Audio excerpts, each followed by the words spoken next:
Hello, everyone. Greetings and welcome to a new episode of Community Chats. My name is Anthony Siracusa, and I'm the Director of Community Engagement here at the University of Mississippi. And I am joined today, as I am almost always, by my esteemed colleagues, Erin Payseur-Oeth and Dr. Jody Holland.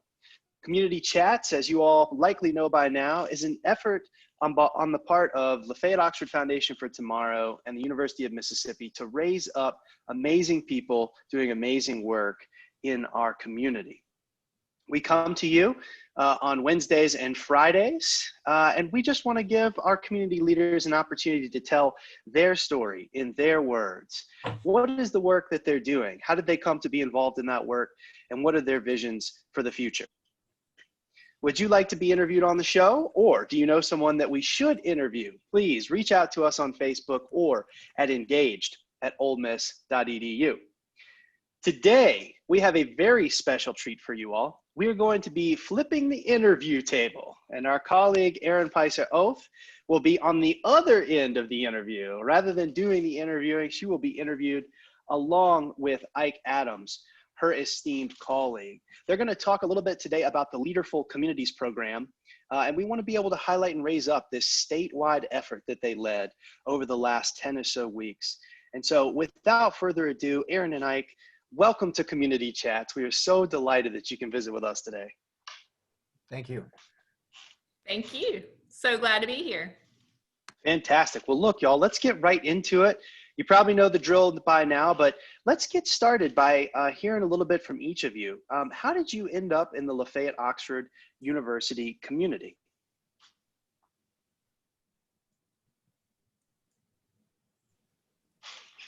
Well, I'll start first since I'm based here in Oxford. I have lived in Oxford for about a year and a half.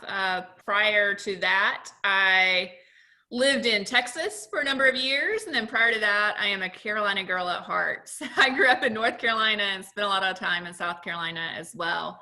I claim many places home, but really for me, one of the things that has been true wherever I've been is it's felt like home, and that is because of the community work that I've been able to do and getting to know what is special about each place, something about the people, their stories. And so I really came to this community engaged work through that lens of what does it look like to build community? And that was true of myself as I was trying to build community for me in new places where I didn't know anyone. And also something I just care deeply about at both a university level and a civic level. Yeah, well, and Ike, we know you're not technically based in the Lafayette community, but you have some Mississippi roots. And can you tell us a little bit about those roots and maybe how it led you into some of your community work? Yes, like Erin, I've lived in a variety of places over my life line, but I'm a native Mississippian. I grew up in the Mississippi Delta. I now currently live in Lexington, Kentucky. But interestingly, when I left the Mississippi Delta in the early 1970s, I left with the idea that I would be coming back home. And I got distracted. I lived in a variety of places. And over the last 4 or 5 years, I've had an opportunity to try to meet that sort of obligation to be back home. So I try to spend at least 4 or 5 days out of the month in the Mississippi Delta, but due to the virus, we haven't been able to do that. But yet at the same time, we did get a chance, Erin and I, to initiate a program in Mississippi. Well, that's great. That's fantastic. Thank you both. Yeah, and I kind of want to understand a little bit, how did you guys become part of this Leaderful Communities? Can you tell us about that? Yes. We're part of a group. Kettering Foundation is a foundation that has, it's a research foundation, and it has as its mission, what does it take for democracy to work as it should? And one of the benefits of being a part of that exchange network, they have a large network in the United States and internationally. So one of the one of the benefits is that you get a chance to meet wonderful people like Erin. And Erin had moved from Texas to Mississippi, and members of the exchange told me about Erin and how wonderful a person she is. And we got in contact with each other. And she has this strength in doing a variety of things, including interviewing, convening forums, and training people. So she happily helped me in training some people in the Mississippi Delta. That's how we met each other. Absolutely. And I excited the story. My story is I was moving to Mississippi and knew absolutely no one. So people told me, hey, here's this person in Mississippi that you should get to know. And I said, please, thank you. And so it was wonderful to connect with Ike and to have a partner here in Mississippi doing work that I already care about. And you don't have to talk to Ike long to just hear his love for the Mississippi Delta, for Cleveland, for Bolivar County come through. And his commitment to this community has transcended so much of his life. And I'm drawn to that. I think passion is contagious. And I love doing that community work with people who care deeply about community and bringing people together and helping make communities better. So it was just kind of a natural partnership. We were connected, but we had never met, but we had mutual connections through Kettering. And then this Leaderful Communities program came up because people knew that we were doing some work. We had done just a little bit of work in the Mississippi Delta, some facilitation training and some forums. And they said, hey, what you're doing sounds like it might be a great fit for this other initiative that they were interested in doing.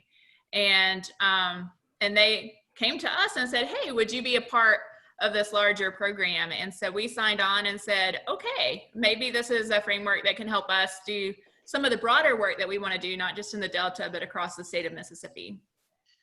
That's fantastic, y'all. And this Leaderful Communities program that you all have talked about, that you came together to lead, what is it? What's the mission of this? You want me to start, Erin? Sure, jump right in. We chose the notion Leaderful Communities because we thought that sort of got at what we really wanted to do, and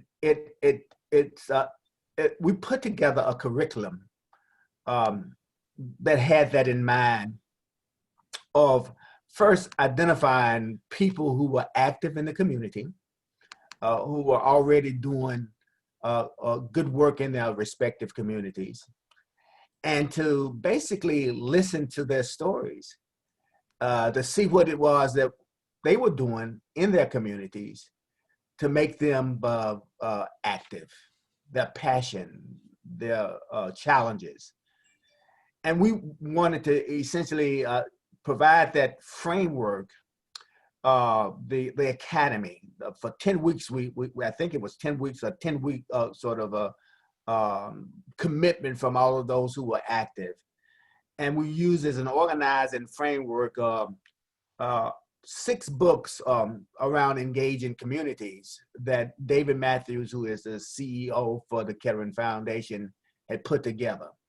Now, again, those books were organized in framework, but our primary purpose was to listen to the stories of active people in the community.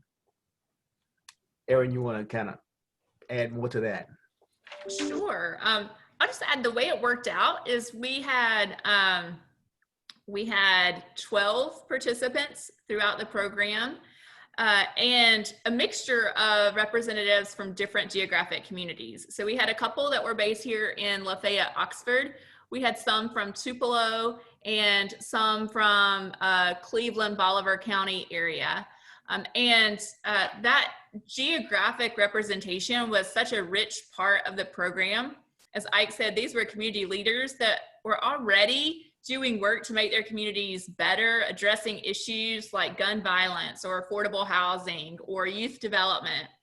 And so they got to share ideas, brainstorm strategies, and then really dive in deeply together to what does this mean to broaden this work, to engage more community members? How do we really build our collective capacity to tackle some of these issues well? And the book provided a wonderful framework for those discussions, but then we also just had the opportunity to focus in on some of those projects and to think about how to name and frame issues, or how we might develop some materials that might lead to more community dialogues and conversations down the road. That's great, y'all. Erin, you mentioned these individuals and that participate. Can you tell us a little more about these team members and who are participating in it and what they do exactly? Sure. So we had, we were piloting this program. We weren't sure how many people would be interested in a summer program via Zoom. Normally we would get together face to face. But we identified some people with whom we already had existing relationships. We knew that they were doing some good work in the community. And we really were drawn to this idea of geographic diversity because there's so much power that comes in, one, knowing you're not the only ones tackling an issue, and two, just creating kind of this learning community, the support environment where we could really learn and share from each other. Ike and I have been doing this work for years, but we're not experts in community work. And so we wanted to create space for all of us to learn from each other and to really explore what does it mean for us to do this and how do we build our collective capacity. So our team members, we had a representative from the Tupelo Police Department that works in community relations, organizing a community dialogue series. We have an adjunct social work instructor that's tackling gun violence in Tupelo. We had Janice Carr, who's from the Gordon Cultural and Community Center here in Abbeville. We had representatives from Delta State University, faculty members and staff members there. We had Kier, who works with youth and has a program called Fly Zone that addresses a lot of issues relating to youth development and really empowers them to see themselves as change makers in the world too. So it was just this broad geographic diversity, broad range of experience, how long they've been doing the work, and the context in which people were working, that just created a lot of synergy and a lot of exchange of ideas and information. That sounds exciting. We also, we tried to have racial diversity as well as demographic diversity, and we had some success with that as well. We're still trying to work on, in the gathering of people, we're still trying, one of the challenges is to try to make sure we have ideological kind of diversity, people who maybe identify themselves as the left of center, and the biggest challenge for us is finding and having people who are right of center. So because what we're trying to do is to bring the perspective of the community within our work. And so I think we were fairly successful with our diversity, but yet that's one of our challenges as we move forward. Well, and Ike and Erin, you sort of named this convening piece, bringing together diverse groups to talk about a host of issues that they're tackling in their communities.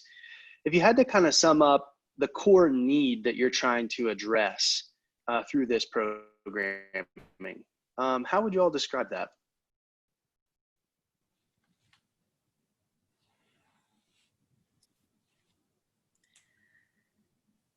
I would say that it's building our collective capacity, that on a societal level, on a neighborhood level, certainly on a state and national level, we have a need to develop more skills and capacity to work to address issues that affect our everyday lives, and to come together across difference, and being able to look at an issue from multiple perspectives, and to be able to think about how to bring others into that conversation so we can tackle it. I mean, one of the the fascinating pieces that came out of some of our early conversations was that in this group of people that have been doing all this community work, many of them talked about picking up litter in their neighborhoods. And that's something that isn't on many of our radar screens as a high priority. Yet, several people talked about, hey, I just started picking up trash because it needed to get done and I wasn't seeing anyone else doing it, and I wanted my neighborhood to look better. And so just that posture of saying, hey, here's this issue, and I can be frustrated about it. I can be frustrated that other people aren't doing it, or I can do something about it. And that agency that so many of these community leaders demonstrated in just starting, and many of them would say, hey, I just told other people I'm going to show up to pick up trash on this day, and if other people want to come along and join in, that's great. But I think that's a little bit tongue-in-cheek because it's such a simple example, but I think it represents something so much broader, that in terms of tackling these issues, we can be frustrated at what's going on at a national level. We can be frustrated that we can't make change happen, or we can find simple, small things that we can do that allow us to see ourselves as citizens and see our role as citizens as people that are contributing to making our communities a better place. And that gives us a different kind of capacity from which to address more serious issues, whether it's the opioid crisis or whether it's tackling issues around immigration or climate change. It gives us a different framework to say, hey, what are those simple steps that we can do? What is ours to do? And then how do we bring other people in to have larger conversations about tackling some of these issues that are really, really important in our community? Whether those are the racial unrest, the tensions around that right now across our country, whether it's gun violence, whether it's health and wellness, whether it's affordable housing. All of these are really important issues, but they start with us having a sense to see ourselves as people who have something to contribute to addressing those issues. And I think it was for us, it was a reaffirmation of that ordinary citizens were community leaders, and that they were active in their communities, and that we were hoping that in their personal stories about the challenges that they had, the successes they had, that it would continue to help them develop the capacity and the efficacy to continue to sustain their work through talking to others who had those challenges as well. And when appropriate, and if they were receptive, we have through our sort of perspective, we have ways to address some of the same issues that they're addressing. So if they wanted to listen to how we could name and frame an issue, we had the materials at their disposal that they could use if they were receptive to it. So we had a perspective. We thought that that from the research that we had gained and the insights we had gained from our work with the Kettering Foundation and other entities, that the democratic practices that we are familiar with could be useful. So if they wanted to look at an issue like gun violence, and they were convening people and they had problems with getting the sort of people to convene, then maybe naming and framing the issue in a way in which would allow other peoples to come in may be useful to them. And if they wanted to convene people with a variety of perspectives, learning how to facilitate a group with divergent points of view, we had materials and we could give them insight in that if they were receptive to that. We thought that we could help them identify resources that they may not have thought about it, that was already in their communities, and think about other ways in which to look for resources external to their communities. We had some insight on that. And again, if they were receptive to that, we could offer that as something to do. And more importantly, what we were doing with this group is listening to what they had to say and reflecting on that over a period of time. And we think if you listen to what you've done over a period of time with people and reflect on it, it helps you contain sustainability over a period of time. That's just fantastic, the work. What you a guys- powerful program, y'all. Yeah. I'm just trying to understand, like, as you implement this, what are some of the challenges that you guys faced going through this process?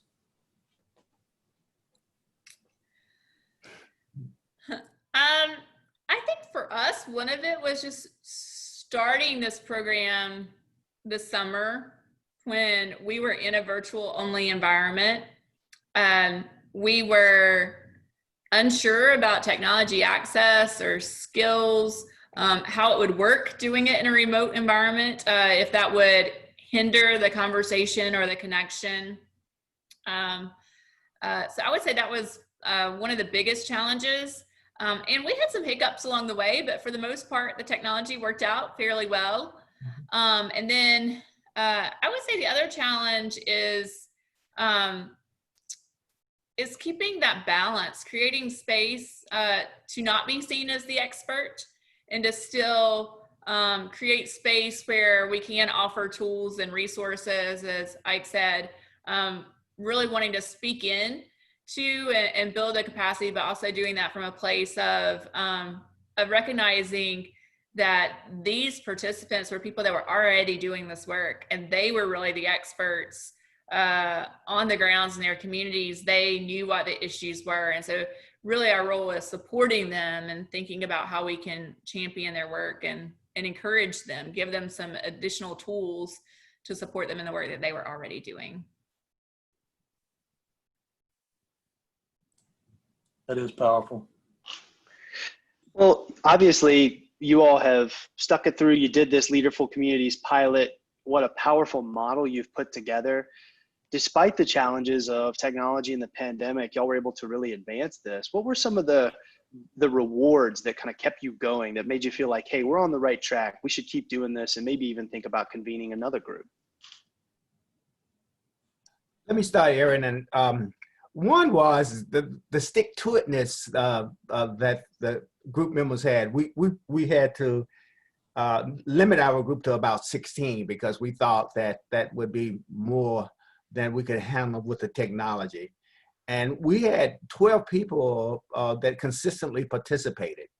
And so we were worried that they would give up on us, you know, and all, but they didn't. They only missed, and they said to us that was something that it was about the right amount of time. They look forward to it. They look forward to talking to each other.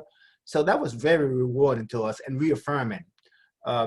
And so I think that's part of it. And I believe that we will take that sort of reaffirmation to as we go and refine our curriculum. And I think we're committed to that. We have to try to address the question of sustainability. That is, to what extent do we play a role, Erin and I, with this particular group? They talked about they wanted to get back together again, perhaps to Zoom, to do certain things. They had some ideas about initiating a web design project. So the question I posed to Erin, and we have to respond to, is there a role for us to help facilitate this sustainable? And I don't know the answer to that yet. They wanted T-shirts, for example, and we're helping with that. So they really appreciated it, and I really think that, and that whole demographic diversity, you know, Tupelo is noted in the Kettering community as a place where over the years they've changed to make that city a better place to live. So to have people from Tupelo as a part of this group was instructive. There's so much about this work that is rewarding to me. I love it. One, because I'm not often the person on the ground doing direct service or actively addressing these issues. It's really rewarding to me to hear about that work, to be with people that are on the front lines of tackling some of these issues and moving the conversation forward. So that's just one of the parts I get excited about. You know, it turned out a couple of different weeks, we would just turn it over to somebody to share an update on their projects or the work that they were doing. And that's just really energizing for me to hear about the good work going on. And I think what Ike said, their response to it is what is the measure of success, because we didn't have any specified outcomes. We didn't know exactly what is our end game with this. We had this goal of starting to lay the foundation for building our collective community capacity to tackle community problems. But seeing them talk about, hey, this has given me new ways to think about the conversations that I'm hosting around fair housing. And I realized that when I label it fair housing, it's really hard to get landlords to show up and be a part of the conversation. And so how can I just think about the language that I'm using to accomplish the goal? And so some of those were the small wins that just were easy along the way. And I think just seeing them want to continue the conversations, wanting to see them to support each other's work. Several of them work in youth development. So they were talking about, hey, will you come be a guest speaker with my youth? And I think just building those networks is what's really rewarding for me, because that is sustainable. Long after Ike and I aren't around, if they still have connections and people that they can come to say, hey, I'm tackling this problem, or what are you doing over here? I'm doing this. How can we partner together? Then that's huge. I mean, we hope to continue this work going forward. We hope to engage more people in this curriculum. We also hope these individuals will continue to do that. So it's all of that is rewarding for me, just being a part of seeing other people do really good work and to be able to support and encourage them in that process. Yeah, well, you know, Erin, I'm very curious, you know, how can people in the community get involved with this program? That's just a great opportunity, it seems like. I think at this point, just reach out to one of us and let us know. We hosted the program this summer, so this 10-week program is done. We have tentative plans to offer another edition next summer. And so if it's piqued your interest, if it's something you think you might be interested in, let us know and we can let you know when we have other iterations. But also, if you're doing really great work around a particular issue, then reach out to us and just share that as well. We would love to learn from you, love to think about ways we can connect you with other people doing similar work in the areas. I think this is work that we would love to see grow across the state of Mississippi. We're fortunate to have partnerships with different colleges and universities, different communities, and thinking about how can we learn from each other and tackle some of these issues collectively. That's great, y'all.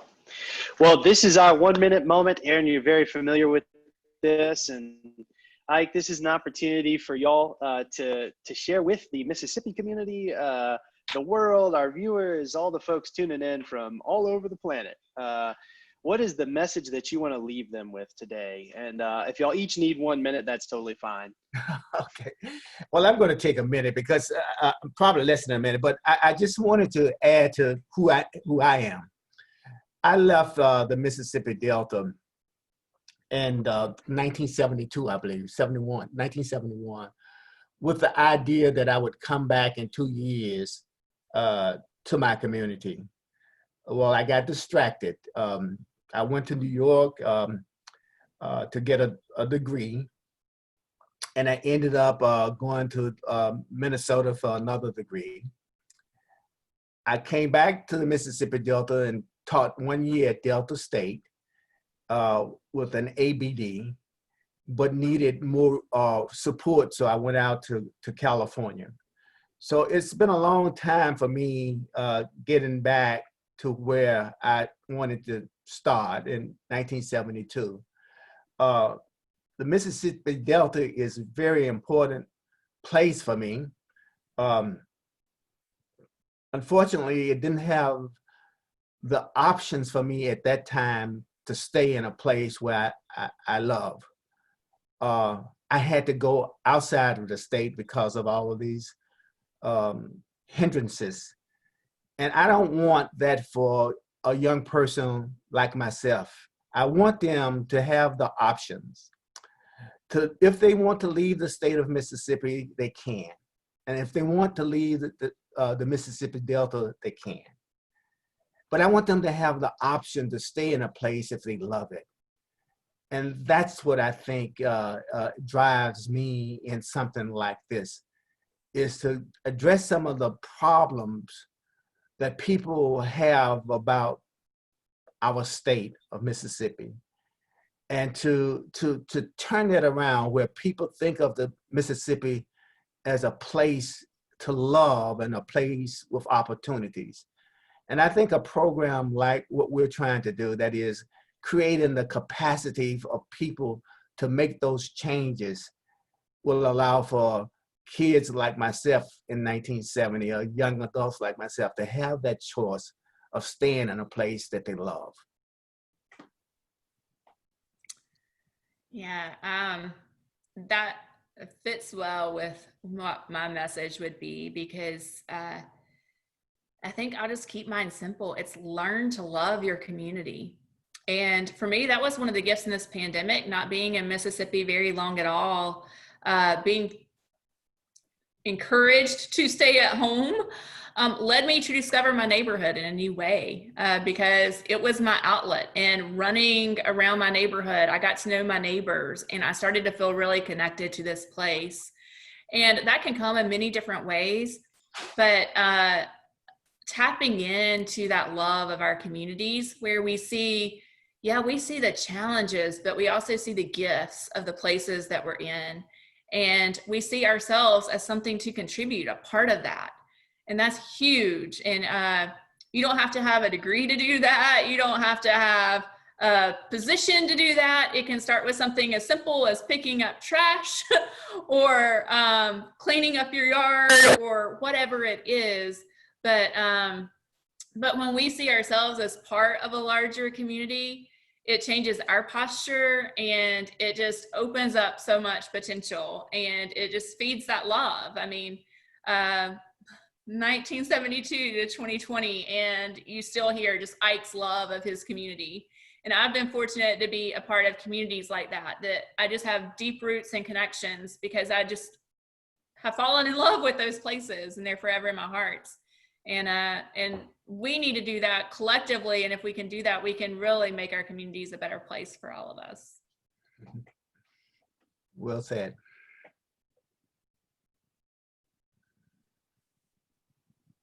That is fantastic, y'all. And what a powerful, powerful message to leave our listeners with. Love your community, even if that love takes you around the country, but ultimately leads you back to that place.